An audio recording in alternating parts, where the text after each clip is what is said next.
उपक्रमांचे अध्यक्ष गुजरान वर्ग आणि इथे जमलेल्या माझे सर्व बालमित्रांनो, मी श्रेया टेंडुळे तुम्हाला स्वातंत्र्य दिनानिमित्त 2-3 शब्द सांगणार आहे. ते तुम्ही शांतपणे ऐका अशी माझी नम्र विनंती. आपला भारत देश 15/1947 रोजी स्वातंत्र्य झाला. त्याच्या अगोदर भारत इंग्रजांचे राज्य होते. इंग्रज भारतीयांवर अन्याय अत्याचार करायचे, जनतेची लूट करायचे. अशा जुलमी इंग्रजाविरुद्ध बाबासाहेब आंबेडकर, चंद्रशेखर आझाद, भगतसिंग अशा अनेक नेत्यांनी लढा दिला व भारताला स्वातंत्र्य मिळवून दिले. अशा थोर नेत्यांना माझे कोटी कोटी प्रणाम. जर तितकेच म्हणून वाटते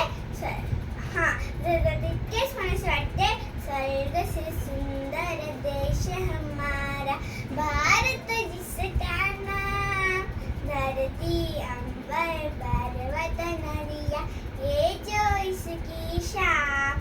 हम भारत पे रहने वाले भेदभाव ना जाए, जाति धर्म को छोड़ के सारे आगे बढ़ना पाए.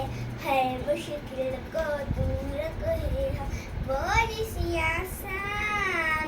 धरती अंबर पर्वत नदिया ये जो इसकी शान. स्वर्ग से सुंदर देश हमारा भारत जिसका नाम